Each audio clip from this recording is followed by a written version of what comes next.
Peneliti Pusat Studi Lingkungan Hidup Universitas Gadjah Mada mengatakan perlu adanya kesadaran masyarakat dalam mengatasi permasalahan sampah di daerah istimewa Yogyakarta. Perluasan tempat pembuangan akhir TPS bukan menjadi solusi, namun hanya memanjakan masyarakat untuk membuang sampah tanpa memikirkan dampaknya.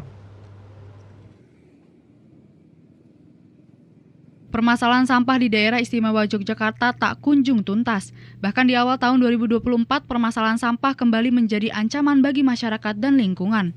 Terlihat tumpukan sampah kini kembali berserakan di sudut kota akibat belum adanya kuota khusus tambahan dari Pemda DIY untuk bisa mengosongkan depo. Peneliti Pusat Studi Lingkungan Hidup UGM, Iqmal Tahir mengatakan, rendahnya masyarakat untuk peduli terhadap persoalan sampah dan hanya menganggap sampah menjadi persoalan pemerintah saja merupakan stigma yang harus dihilangkan. Persoalan sampah merupakan urusan bersama antara masyarakat dan pemerintah guna turun tangan mengatasi persoalan sampah.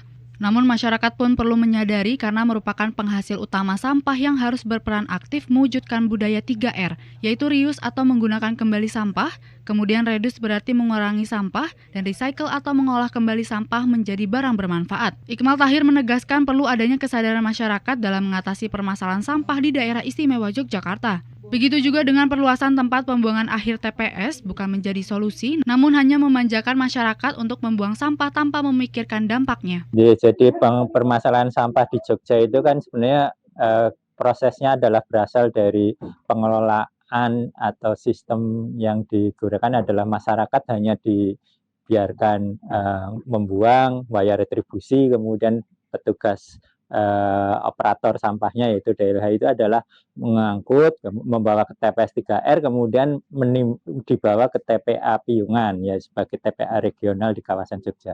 Memang kapasitas TPA itu menjadi terbatas karena apa? Semua jenis sampah itu dibawa ke sana tanpa ada pemilahan, sehingga yang konsep yang seharusnya TPA adalah hanya sampah residu, itu semua jenis sampah masuk. Akibatnya apa? Umur teknis TPA itu mesti selalu jauh lebih cepat daripada umur yang seharusnya. Itulah yang menjadi awal dari permasalahan TPA regional di Jogja itu seperti itu. Nah, itu tentu saja memang selama ini harus sudah mulai ada upaya bahwa pembatasan itu adalah di hulu, yaitu di masyarakatnya itu bahwa sampah ya sudah harus dipilah. Sementara itu pegiat gaya hidup ramah lingkungan Soraya Hayu Hapsari mengatakan, cara termudah memilah sampah dimulai dari memilah-milih sampah organik dan anorganik. Soraya sekaligus pemilik usaha Safitri yang bergerak di bidang usaha souvenir pernikahan mengaku menerapkan less waste atau mengurangi sampah pada produk usahanya. Seperti memanfaatkan bambu untuk tempat hantaran, kulit jagung menjadi bunga, batang tebu ataupun gandum disulap menjadi pengganti styrofoam.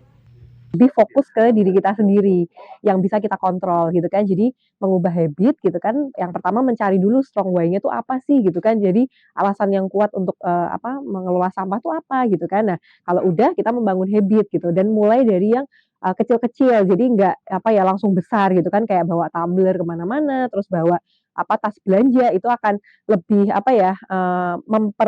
kecil gitu kan sampah yang akan nanti ke TPA. Jadi kayak nggak usah marah-marah sama pemerintah atau sama orang lain yang masih melakukan itu, tapi lebih ke diri kita sendiri. Nanti kalau diri kita sendiri itu udah benar-benar bisa mengimplementasikan, itu insya Allah akan menginspirasi yang lain. Persoalan sampah sebenarnya telah diatur dalam Undang-Undang Nomor 18 Tahun 2008 terkait pengelolaan sampah rumah tangga dan sampah sejenis sampah rumah tangga dan mengenai bagaimana pengurangan sampah dan penanganannya. Demikian Amalia Cesaria dan Arif Heriawan, TVRI Yogyakarta melaporkan.